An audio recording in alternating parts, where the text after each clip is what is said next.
fazer esse aceite dos alunos que vão entrar, né? E já está gravando, tá? Yuri, tá gravando, hein? Presta atenção. Vai matar a aula não, que dá para saber, vou deixar você com falta. Hoje de manhã eu dei intervalo, né? Porque de manhã são 4 aulas. Aí eu dei o intervalo das 9h40 às 10. Ou a galera foi embora ou dormiu, cara. Porque eu voltei, tava todo mundo online aqui. Aí eu chamava. Ninguém respondia, nem aí. Aí eu chamei umas 6 vezes. Aí um falou lá, ô, professor, já voltou? Eu falei, não, voltei não, tô só chamando de bobeira. Caso sério, povo. E aí, galera, o que vocês acharam da prova? Difícil. Difícil? Um pouquinho. Deu para pensar, hein, professor?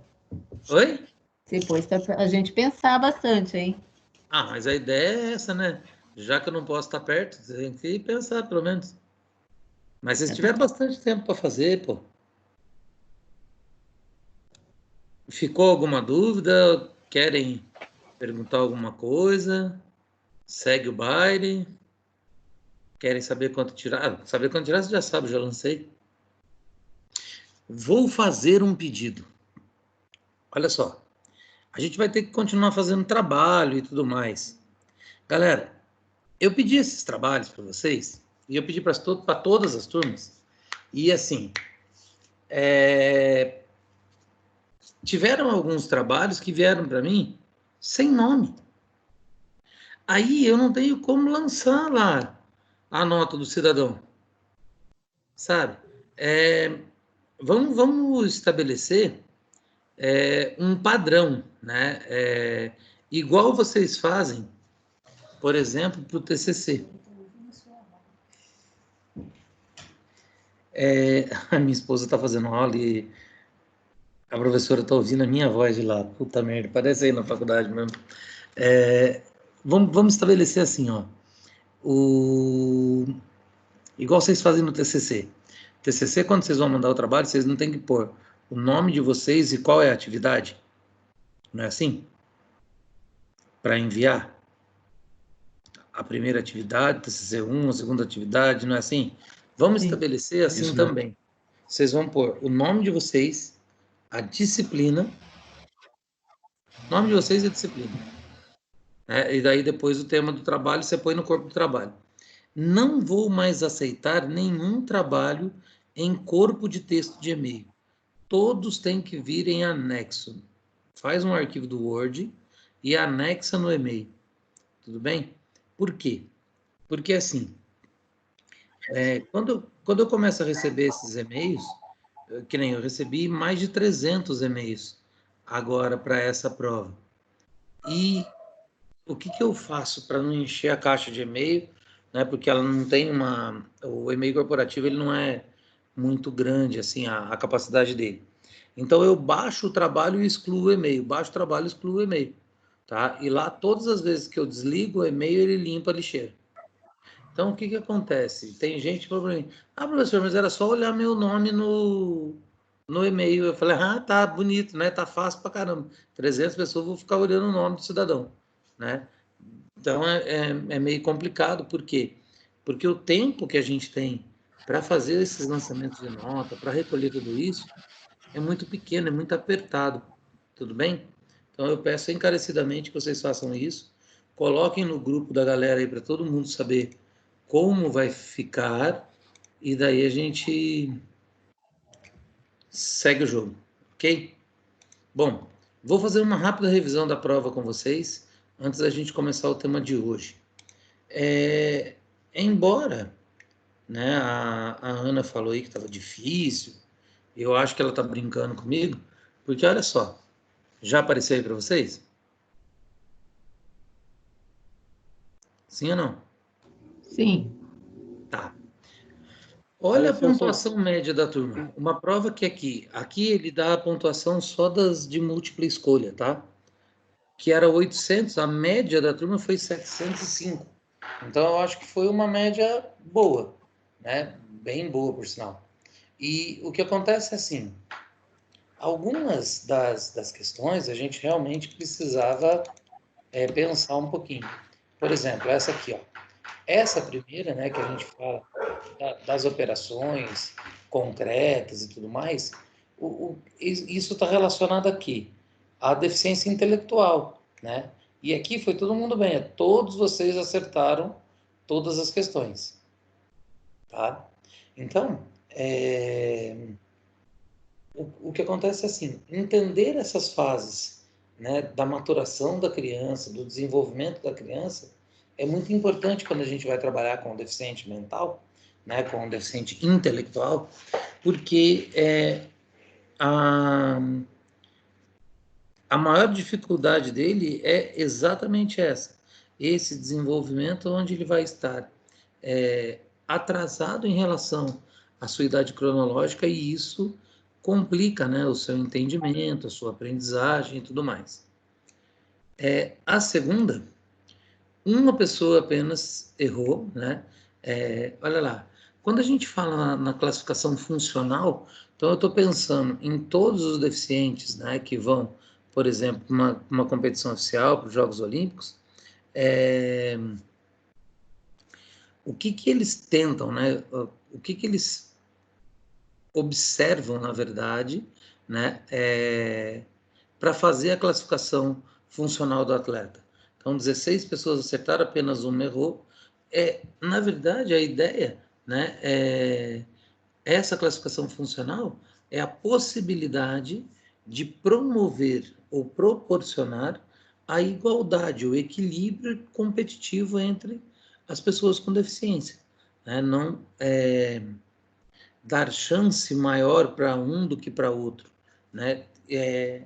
Tenta-se estabelecer esse equilíbrio. Tudo bem? Aí depois a gente volta de novo, né? Aqui na deficiência intelectual. Então, aqui fala sobre as fases do Piaget, como que é a adaptação e tudo mais. Apenas uma pessoa errou também, né? 16 responderam corretamente a questão. E eu volto a insistir na ideia da primeira questão que vocês fizeram. Quando esses estudiosos eles desenvolveram as teorias deles e fizeram todos os estudos, eles fizeram o quê? Eles observavam padrões motores que são comuns, né, que são repetidos muitas vezes, né, com qual objetivo? De que a pessoa com deficiência consiga melhorar a performance dela a partir daquele treinamento, daquela vivência, daquele dia, não sei. Uma série de coisas pode marcar aí a memória dessa criança de uma maneira afetiva positiva que ela queira continuar. Então a gente tem que ficar muito atento a isso. Tudo bem? Se vocês tiverem dúvida de alguma coisa, vai me falando, tá? Aí, essa aqui, só 7 pessoas, né, acertaram. E daí a gente começa a acender o sinal de alerta aqui, né? Olha lá. Para que possamos desenvolver trabalhos de atividades físicas e esportes adaptados com pessoas que tenham deficiência intelectual, é necessário observar alguns detalhes em relação à nossa postura profissional e também a procedimentos pedagógicos adequados para melhorar a interação com o seu aluno. Né? É necessário manter o dinamismo da aula. O professor, ao perceber que o seu aluno está disperso, deve usar alguma alternativa para trazer de volta a sua atenção. As sugestões para o desenvolvimento de atividades com pessoas, né? Leia as sugestões, né? Para o desenvolvimento de atividades com pessoas que têm deficiência intelectual e assinale a que não corresponde à verdade. A que não corresponde à verdade. Eu acho, sinceramente, que teve gente que não percebeu esse não aqui. Tá? Então, a correta, né, a que não corresponde à verdade, é aquela assim, ó, deixar o deficiente livre e não se preocupar em possibilitar a sua participação. Isso é uma coisa normal que um professor vai fazer? Não. Essa aqui eu achei que todo mundo ia acertar, né? Mas eu acho que colocar esse não aqui, ó, foi o que fez vocês não prestarem atenção no que estavam respondendo. Era pegadinha, né, professor? Então, galera, hoje de manhã a galera falou a mesma coisa para mim, né? Ah, vocês fazem pegadinha. Não é fazer pegadinha. Eu preciso pôr alternativas corretas e alternativas não corretas para que vocês pensem e decidam. Quando a gente faz isso, a gente não está avaliando somente o conteúdo que vocês estudaram, que vocês aprenderam da matéria. A gente está avaliando competências, principalmente de observação. Por quê? Porque essa é uma das competências que nós, profissionais de educação física, precisamos muito desenvolver, né? Que é observar o outro, se colocar no lugar do outro, para daí poder ajudar da melhor maneira possível, da forma mais adequada. Se a gente não tem essa possibilidade de pensar, se eu não incentivo ou estimulo em vocês essa atenção bastante seletiva de detalhes, né, eu não vou estar desenvolvendo competência nenhuma para que vocês consigam fazer a transferência depois para o dia a dia de trabalho. Então, não pensem que a gente faz pegadinha porque a gente quer atrapalhar, quer prejudicar, quer ferrar os caras. Não, na verdade a gente está criando formas para o desenvolvimento dessas competências que precisam de treino, precisam de observação, precisa de acompanhamento o tempo todo. Então tem gente que fala para mim assim, ah, professor, mas então você fica tomando conta dos alunos o tempo todo? Sim, é a minha função. Está dentro da minha, entre aspas, obrigação enquanto professor, orientar todas as pessoas que estão ao meu lado. E sendo elas meus educandos ou não, sendo meus alunos ou não. Se são pessoas que são transeuntes, que estão andando pela rua, eu considero que elas têm o mesmo direito que todos os outros, né? Então, se eu estou numa atividade e eu precisar parar uma aula da faculdade, precisar parar para socorrer alguém que caiu na rua, eu vou parar, né? Porque a emergência, a eminência da importância do fato precisa prevalecer. Tudo bem? Então, não achem que a gente é cruel, que a gente quer fazer pegadinha com vocês. Jamais. Aqui, ó, a gente fala, né, ainda falando, a gente só falou nessa prova de deficiente intelectual e de deficiente auditivo, né? A próxima prova são os deficientes de defesa avançada, de sistema. Vamos falar um pouquinho do ataque, né? E vão entrar nos sistemas mais fechados, mais, como eu posso dizer,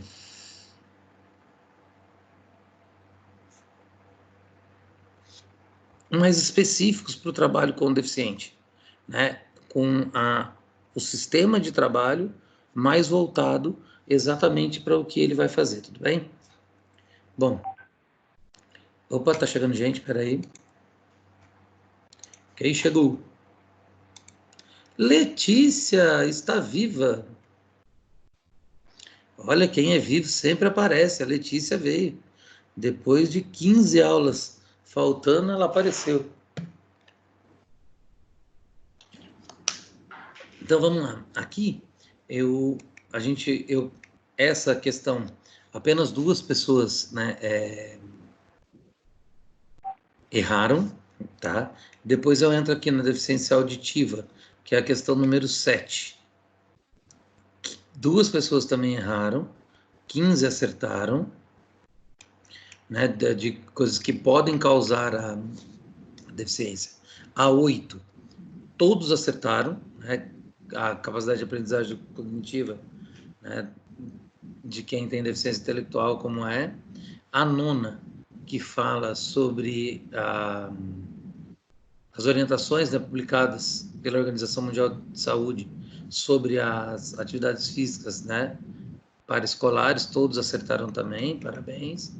E aqui entra o drama total e absoluto das pessoas, que foi a questão dissertativa.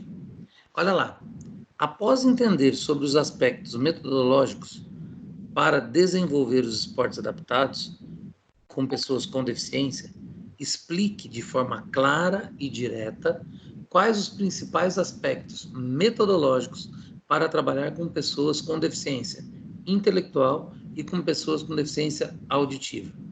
Galera, vocês perceberam que aqui são 2 questões, são 2 perguntas dentro de uma só? Eu falo dos aspectos metodológicos com os deficientes intelectuais e com os deficientes auditivos. Então, ali eram 2 respostas. Teve gente que achou que era para escolher uma. Teve gente que falou de uma só. Teve gente que falou de aspectos metodológicos para trabalhar com pessoa com deficiência, mas não estabeleceu, não direcionou, né, não deixou específica a resposta para a deficiência intelectual e para a deficiência auditiva. Então, o que era esperado? Né? Primeiro, na verdade, assim, tem alguns aspectos que realmente eles são universais. Então, uma resposta esperada seria mais ou menos assim. A primeira coisa a se trabalhar, né, com o deficiente é entender qual é a sua deficiência, se aproximar dele, né, criar vínculo, conquistar o seu espaço, respeitando e olhando, né, observando de uma maneira bastante atenta, né, qual é essa deficiência, e a partir da detecção da deficiência, eu vou começar a trabalhar com ele de forma específica. Então, se eu trabalho com uma criança que tem uma deficiência intelectual, a primeira coisa a fazer é eu explicar as atividades para ela de uma maneira mais pausada, mais simples, com o menor número possível de variações dessa regra. Então, eu tenho que fazer o mais simples que eu posso fazer. Ok? Aí, se eu for falar de uma pessoa com deficiência auditiva, qual é a primeira coisa a fazer? Me posicionar de frente com essa pessoa para que ela consiga fazer a leitura labial. É importante que eu tenha conhecimento de Libras para conseguir também acessar essa pessoa e me comunicar de uma forma mais adequada com ela. Se é uma pessoa que não tem surdez, né, ela tem uma deficiência auditiva, ela tem uma perda da acuidade visual, uma perda auditiva apenas, eu preciso tirá-la de perto da parede, né, eu ponho ela para mais na minha frente, mais no meio da sala, porque perto da parede, ó, a reverberação do som pode fazer essa pessoa se confundir, né, e entender uma palavra, uma instrução ou uma coisa de forma errada. Então, eu tenho que prestar atenção nisso, porque isso é a base, né, desse meu trabalho, ok? Todos vocês, quer ver? Eu tenho uma planilha aqui, deixa eu ver se eu consigo mostrá-la para vocês.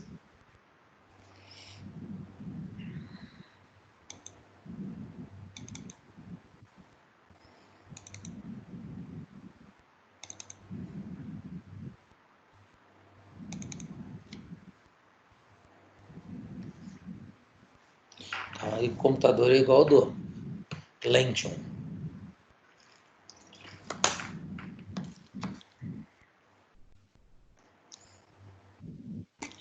Olha só. Vou parar. Vocês estão vendo o Excel aqui? Sim ou não? Não. Ainda não. Então tem que parar de coisa. Volta aqui. Vamos lá de novo. Agora vocês estão vendo. Agora sim. Qual foi a primeira pergunta que foi feita mesmo? Vocês lembram? Na prova? Nome completo e RA. Tem um cidadão aqui, ó, que até agora eu estou querendo descobrir quem é ele. Que ele só pôs o RA. Só que na minha lista de presença não aparece o número do RA. Aparece o e-mail da pessoa. E o CPF. Não o RA. Então eu pus errado na prova, né, pedi para vocês o RA, eu devia ter posto CPF. Então, esse cara aqui eu não lancei a nota dele ainda. Quem reclamar para mim assim, professor, você não lançou minha nota, eu vou falar assim, qual é o seu RA, filho? Aí ele vai, eu pus aqui errado, pus grupos especiais. Burrão. Peraí. Vocês são grupos especiais. Vocês são mais especiais ainda. Adaptados. Tô xingando o cara que nem é da sala de vocês. Vocês estão ouvindo eu xingar o rapaz e nem falar nada. Olha lá. Já tá aparecendo aí ou não? Não. Então. Vamos partilhar então. Aqui a gente tem isso também. Apareceu aí?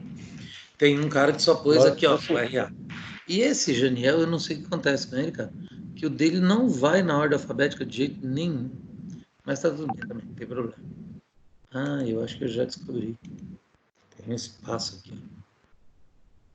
Olha, por causa de um espaço, cara. Vocês creem nisso? Por causa de um espaço? Não, do cara não vai. Quer ver? Que agora foi? Olha só. Ninguém merece. Mas vai. Então, olha só. A gente tem, né, entre vocês, por exemplo, as notas ficaram, ó, entre na maior, tudo acima de 150. Só 2 pessoas que responderam abaixo porque ficou realmente muito longe, né, do que era esperado. Então, o que vocês precisam entender, se a gente continuar nessa condição de fazer essa prova online no próximo bimestre, embora as perguntas dissertativas a gente possa pôr no sistema, que ela pode ser uma pergunta mais longa, uma resposta mais longa, ela tem um número determinado de caracteres. Então, teve gente que se empolgou, começou a escrever um monte de coisa e, tipo, parou no meio da resposta. Por quê? Porque ele para de gravar depois de um certo tempo. Né?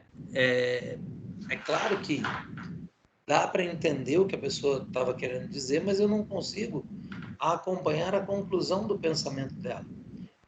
Agora, de alguns eu consegui. Por que eu consegui? Porque a pessoa pegou o livro e copiou.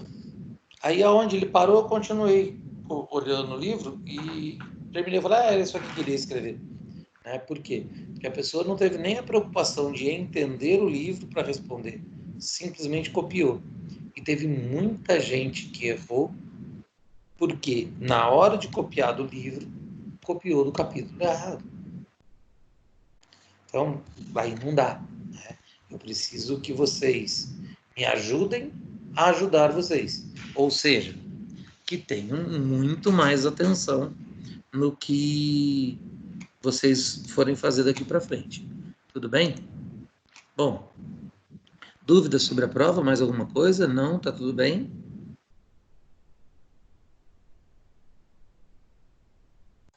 Não, tranquilo. Certinho, professor. Olha só, vou contar uma novidade para vocês, eu acho que vocês já viram lá no meu Facebook, né? Eu publiquei hoje. Eu estava dando aula de manhã, chegou essa belezinha aqui, ó. Deixa eu ver se aparece para vocês. Não, aparece. Parabéns. É o meu livro. A editora mandou um exemplar para a gente ver. É um livro, ele chama Brincar, Jogar e Aprender. Práticas que inspiram o educador e facilitam a aprendizagem. Saiu pela editora Vozes. É a maior publicação em brincadeiras e jogos do Brasil no ano de 2020 até agora. São quase 300 páginas, né? São 39 capítulos do livro, completamente falando de brincadeiras e jogos, né? Assim, com intuito de educar. E eu escrevi o capítulo 39, somos 36 autores, 39 capítulos no livro. Ele ainda não está em venda, a editora deve começar a colocar para vender a partir da semana que vem, e ele tem um negócio que é muito legal, em algumas das atividades, deixa eu ver se eu acho para vocês, ele vem com QR Code. E esse QR Code leva vocês para uma videoaula das atividades que esse autor usou. Tá? O meu não tem, o meu capítulo não tem, porque é atividades de iniciação esportiva, né?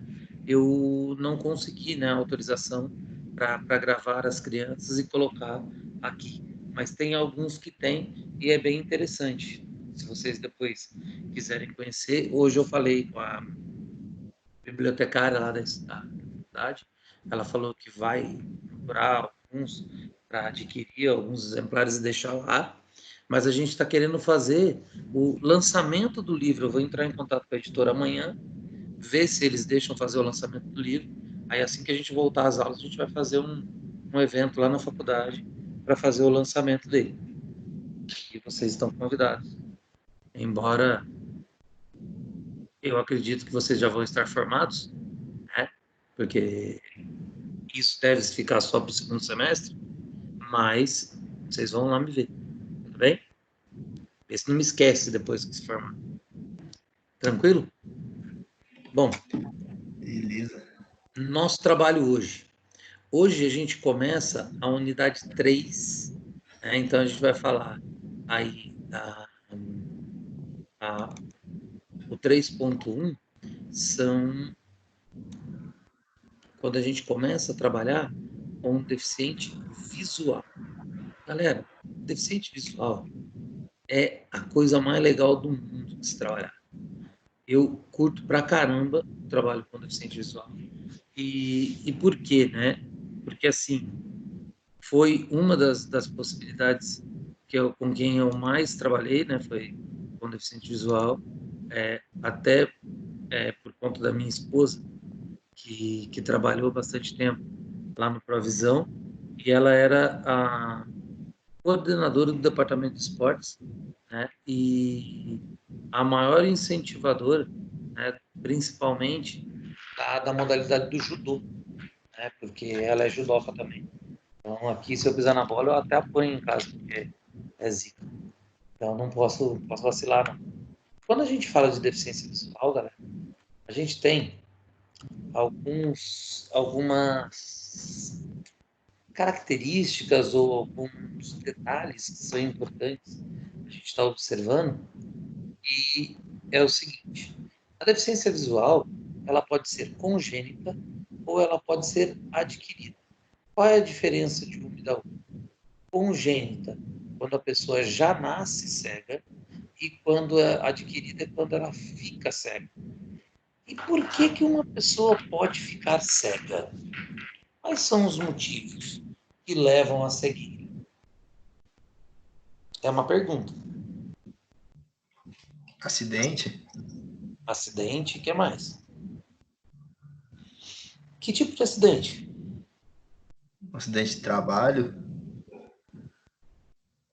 Mas o que aconteceu nesse acidente que cegou a pessoa? Uma coisa no serviço dela que atingiu o olho dela, né? Então, um objeto, né, um corpo estranho que atingiu o olho, então pode ter levado a uma perfuração, Isso mesmo. pode ser através de um contato com alguma substância química, né, que Sim. também prejudicou. O que mais? Tem mais alguma coisa? Existe alguma patologia? Diabetes também pode Oi? pegar a diabetes. Diabetes. Diabetes é um inferno, né, na vida das pessoas. Por quê? Existe uma grande chance do diabetes levar a pessoa à cegueira, né? Pressão, né?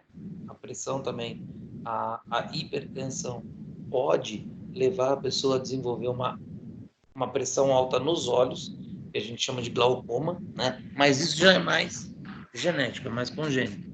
Mas a gente pode, né? Tem N fatores que podem te levar à cegueira. Eu posso ficar cego no olho direito, no olho esquerdo ou nos dois olhos. Qual é o nível de dificuldade de uma pessoa que é cega?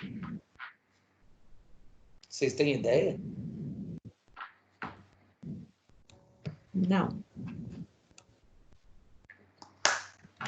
Só tenta imaginar o seguinte: mais de 90% do nosso contato com o mundo exterior é através da visão. Então, todas as informações que nós captamos no decorrer da nossa vida, né, e para nossa aprendizagem, para o que quer que seja, mais de 90% é através da visão. Imagina você tirar isso de uma pessoa. Né? A pessoa enxergava, ela se desenvolveu, ela aprendeu e, de repente, ficou cega. Imagina a dificuldade de uma readaptação dessa pessoa para esse novo mundo. Porque daí o mundo ele se torna para a pessoa um mundo diferente.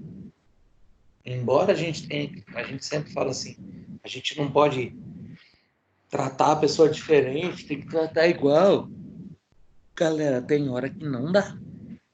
Por quê? Imagina um cego, né? A dificuldade para ele é inerente. Entendeu? Então, essa adaptação que ele precisa fazer é muito complicada. Então, a gente tem que prestar muita atenção nisso. Aí, eu não quero mais. Tudo culpa da Ana Paula. Ana Paula, o que você fez aqui? Ah, foi mal, galera. Não tá aqui, é outro arquivo. Por muita hora nessa cama. Esse aqui foi quando a gente fez. Eu fiz o trabalho para a gente trabalhar direto na web aula. Porque agora eu estou em casa. Né? Eu não preciso ficar. Eu posso pôr exatamente a web aula de vocês e vocês vão ter muito mais possibilidade da observação dela. PEI tá começando.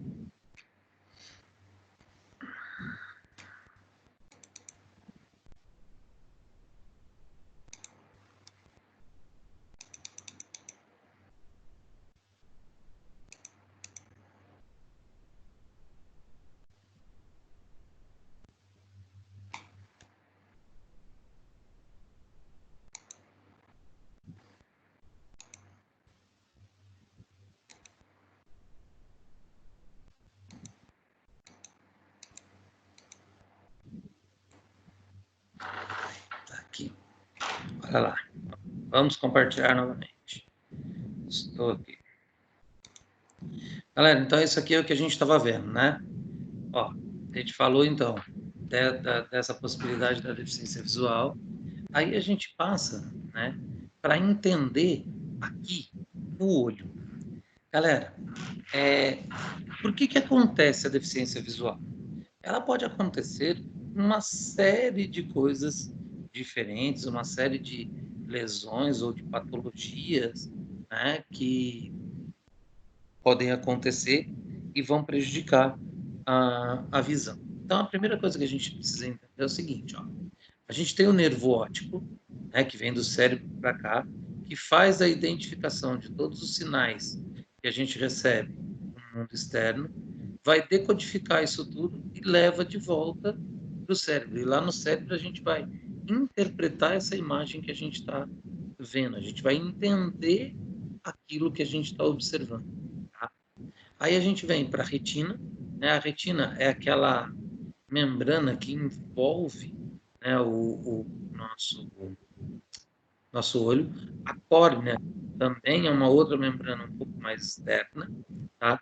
O cristalino é aquele gelzinho que tem dentro do olho da gente que faz a percepção aí das cores e das formas, né, que identifica essa percepção de cores e de formas. A pupila e a íris são os canais onde entra, né, a luz e a gente consegue identificar. Quando a gente faz isso, toda essa imagem é projetada aqui no fundo do olho. O que a gente vê lá de fora é projetado no fundo do olho. E um detalhe importante, de cabeça para baixo. Aí, essa interpretação na retina, todos os sinais nervosos que são transmitidos para o nervo óptico, é que fazem a configuração dessa imagem ser entendida e vista pela gente como normal.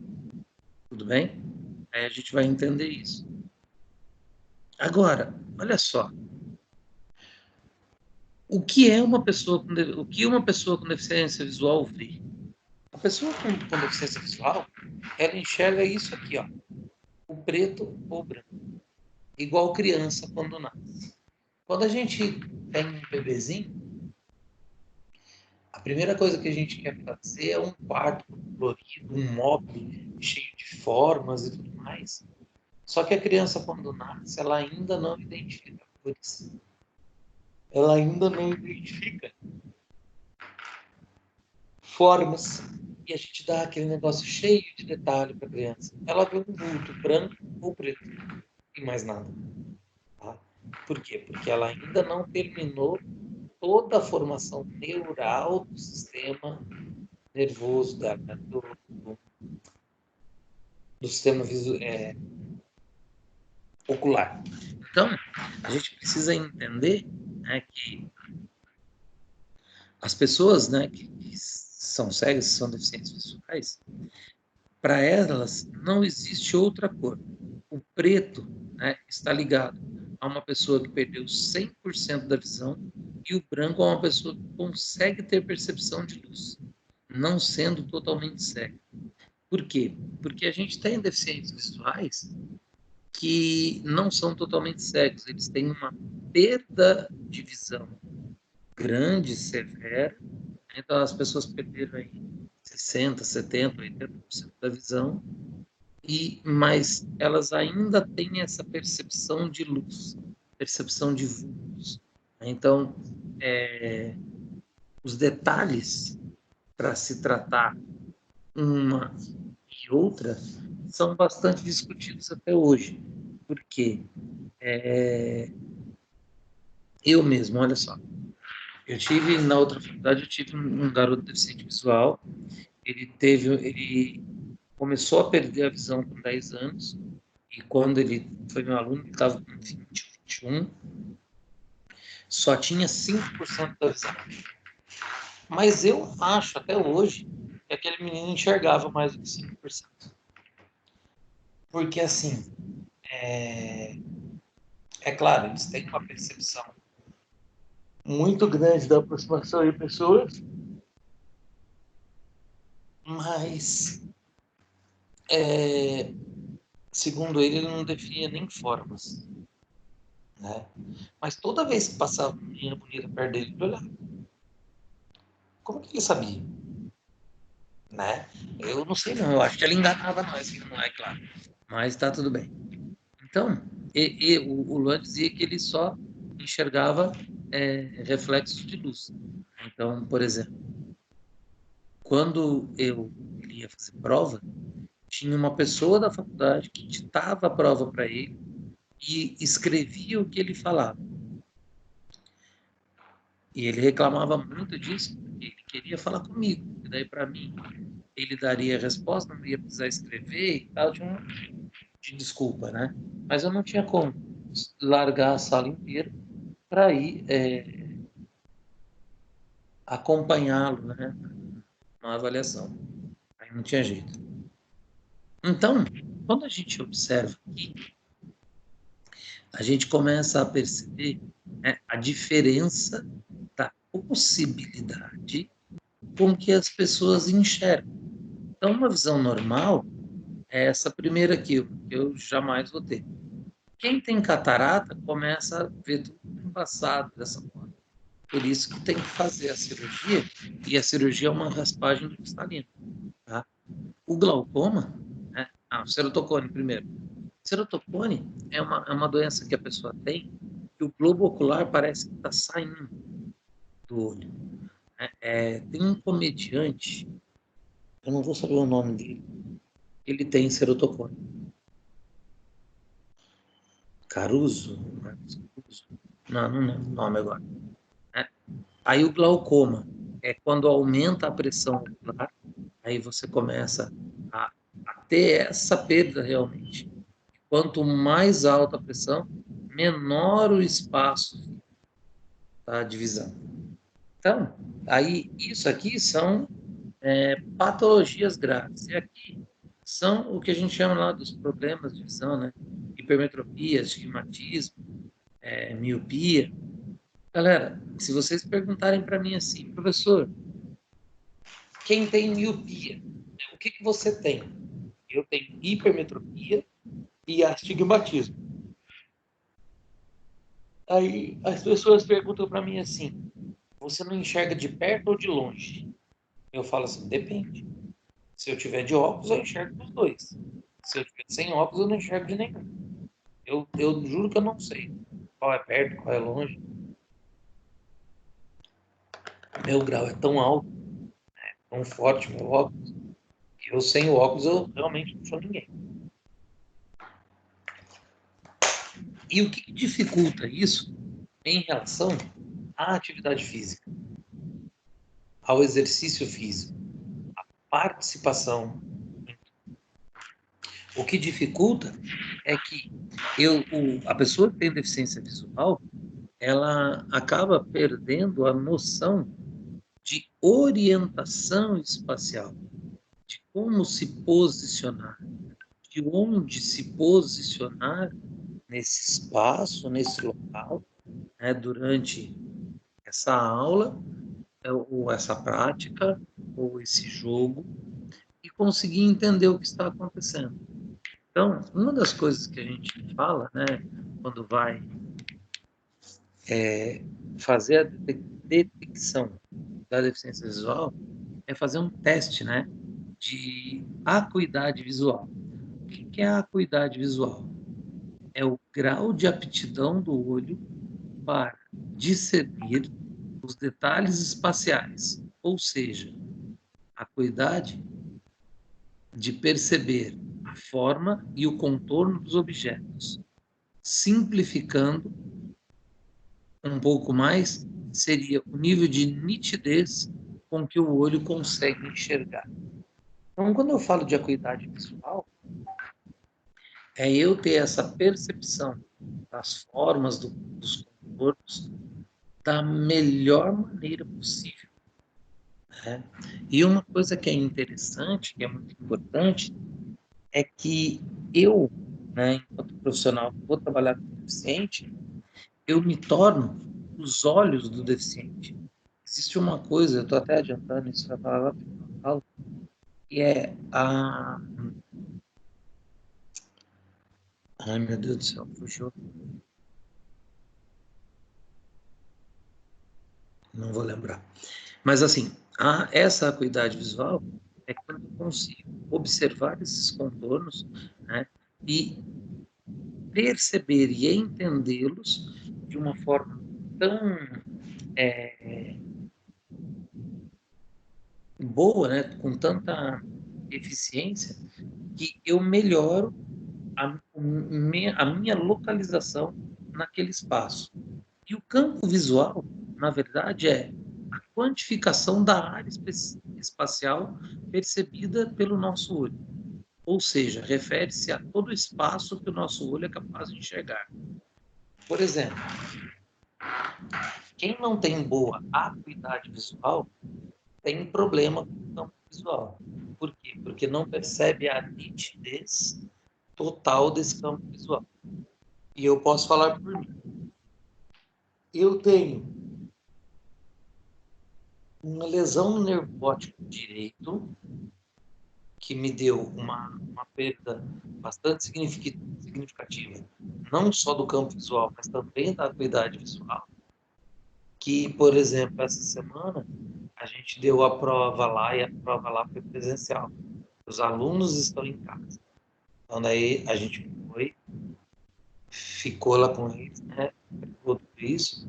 Mas quando eu vou fazer as coisas, eu não consigo perceber com eles o meu diminuiu a minha capacidade de visão periférica. Esse meu acidente, porque eu tenho a visão periférica, eu percebo as coisas do meu lado, mas quanto mais para o meio elas vêm chegando, principalmente no olho direito, menor fica a minha acuidade visual, a identificação dos contornos. Eu percebo vultos, eu percebo as cores, mesmo com óculos. Por quê? Porque isso é decorrente dessa lesão que eu tive no nervo óptico e atingiu exatamente essa parte. Né? Não tem nada a ver, por exemplo, com usar o óculos, com o grau.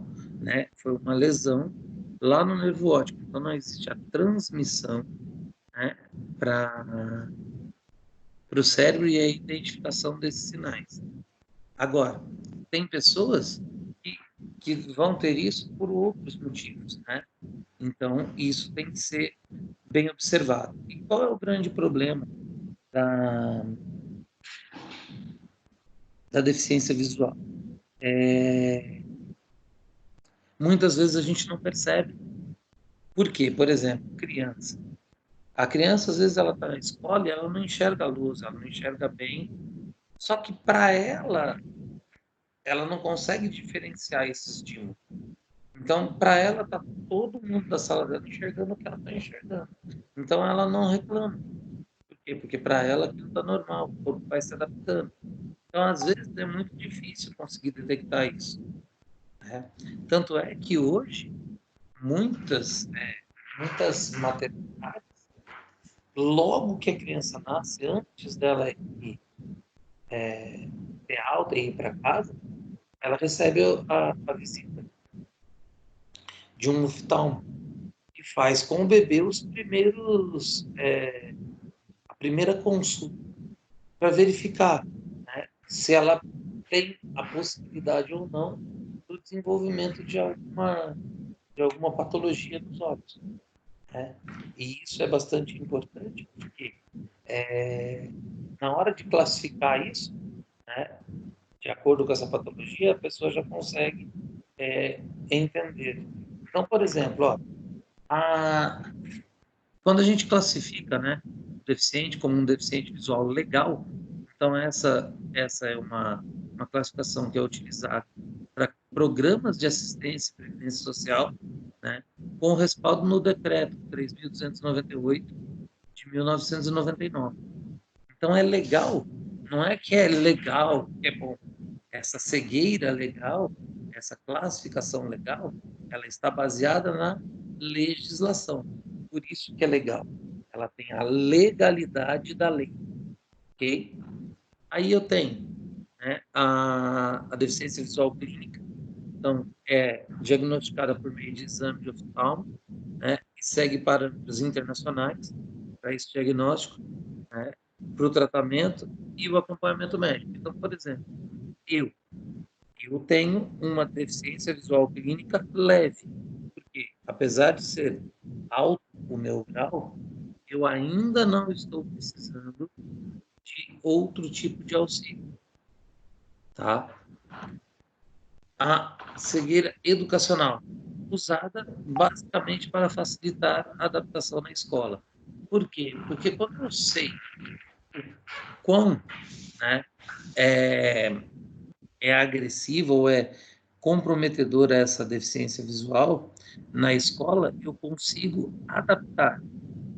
esse meu aluno ou minha aluna vai ter dificuldade ou vai conseguir fazer as atividades de acordo com o que eu facilitar, de acordo com o que eu preparar, de acordo com o que eu envolver de verdade com ele. Né? E depois a gente vem para a parte esportiva, né? Que daí é utilizada, né, em competições para as pessoas com deficiência visual, de acordo lá com o Comitê Paralímpico Internacional e o Comitê Paralímpico Nacional. As classificações, elas são muito específicas, né? Então, por exemplo, ó, aqui, né, tem um artigo, vou ver se ele vai abrir, mas não vai abrir para vocês, né? Abriu para vocês? Abriu um artigo para vocês ou não? Abriu. Abriu Olhar sobre o Brasil? Isso. Então, olha só, esse artigo é um artigo bastante interessante que mostra, né, onde tem atendimento pleno, onde não existe atendimento, essa parte que está de vermelho, ó, pouquinha gente que fica sem atendimento oftalmológico, né? E isso pode trazer uma série de complicações. E aqui ele mostra, por exemplo, ó, esse aparelho aqui é o aparelho de medir a pressão ocular. Então, ele vê aqui se a pessoa vai ter glaucoma ou não. Bem, então, essa reportagem é bastante interessante. Se vocês depois tiverem interesse, entra lá no aba de vocês. Unidade 3, seção 1. Está no meio do material. Tá? E aí a gente continua a entender o seguinte. Vai, eu vou compartilhar esse vídeo com vocês, mas eu vou compartilhar ele direto no YouTube por causa do som, tá? Se eu não me engano, ele está em espanhol. Vamos ver se ele vai vir aqui para vocês. Abriu direto aí? Ou não? Abriu. Tá com som? Não. Não, tá travando um pouquinho. Pera aí.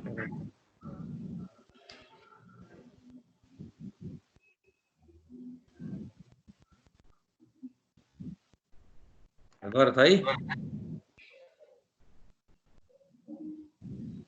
Tá.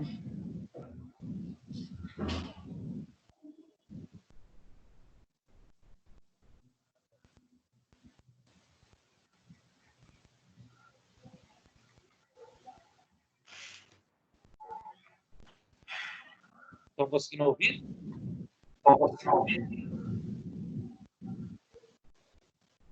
Não. Não, tá sem áudio. Estranho. Tá, mas tem aí é só um piano.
só. O que passa, né, nesse vídeo, que é muito interessante, e infelizmente vocês não conseguiram ouvir, mas depois, se vocês tiverem a oportunidade, procura, né, vem pelo AVA, entra aqui no link, vocês vão ver o seguinte: as pessoas começaram a falar com o Diego, que é deficiente visual, né, o menino era cego total, então ele tinha cegueira legal. Eles começaram a falar, ó, as margaridas são rosas, as violetas elas são lilás, né, as rosas são vermelhas. E ele não conseguia criar uma imagem, porque quando a gente conversa com o cego, quando a gente faz essa que a gente chama de audiodescrição, a gente começa a mostrar para ele, a falar para ele detalhes, a maior quantidade possível de detalhes sobre o que a gente está vendo, né? Sobre o que está acontecendo, no caso de um filme, uma coisa assim, e para que ele possa criar uma imagem mental daquilo. E quando eu falar para ele que as cores eram amarelas e tal, que a margarida amarela, ele não conseguia imaginar aquilo, não conseguia ver aquilo. Aí ele foi fazer a pesquisa. Ele viu lá no Google, né, que a cor, na verdade, é uma percepção do cérebro através dos receptores fotocromáticos. Então, na verdade, a cor não existe. Por quê? Porque, por exemplo, vocês já viram aquele negócio que apareceu, rodou no WhatsApp pra caramba aí, a menina que estava com vestido e daí era de uma cor e tinha gente que enxergava de outra? Eu sempre enxergo da cor que ninguém enxerga, né? Eu vejo tudo diferente. É igual, e agora tem um outro que tá, eles falam assim, nessa imagem tem um pato, um morcego e uma borboleta. Aí você tem que procurar, aí você olha, não tem nada. Eu demorei para caramba para achar. Por quê? Porque essa percepção, né, do que a gente vê, do que a gente consegue definir das cores, né, emparelhar as cores e ver essas diferenças, vai depender da percepção de cada um, né, da experiência de cada um, do que cada um tem ou não de patologia ou de dificuldade dessa parte visual. Tudo bem? Então, quando eu vou trabalhar com deficiente visual, a primeira coisa que eu preciso é fornecer, possibilitar a ele a maior quantidade possível de detalhes sobre o que vai ser feito, onde ele está, né? E eu tenho que fazê-lo conhecer o espaço antes da atividade começar. Por quê? Porque o cego ele acaba se localizando, né? Ele fazendo pontos referenciais de localização para facilitar a mobilidade dele, para facilitar a participação dele no jogo, né? E, por exemplo, todas as atividades, né, que são voltadas ao deficiente visual, ela tem um estímulo auditivo muito forte. Por quê? Porque é através da audição que o cego consegue captar as informações do mundo exterior, já que ele não enxerga. Então, um sentido acaba compensando a falha ou a falta do outro sentido. Então, ela desenvolve de uma maneira muito mais rápida, né, um determinado sentido quando ela perde outro. Então, por exemplo, perdeu a visão. Muito provavelmente que ela vai desenvolver é a audição. Então, por exemplo, os esportes com bola para cegos, as bolas têm um guizo dentro dela. Né? E por quê? Para que esse guizo faça o barulho e através desse barulho o jogador, né, o deficiente visual, consiga se localizar e se movimentar para participar do jogo. Tudo bem? Tranquilo até aqui? Sim.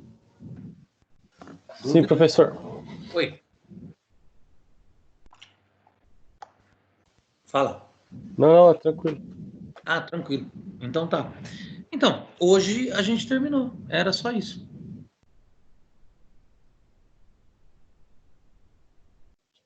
Tudo bem? Tudo bem. E daí na semana que vem estamos aqui de novo, alegres, contentes e sorridentes. Certinho, professor. Certo, meus amores? Certo? Beijo para vocês, então. Até semana que vem. Se cuidem. Professor, boa semana. Obrigado. Vocês Beleza, também. falou. Tchau, tchau. Vou parar a gravação, tá? Ok. Falou.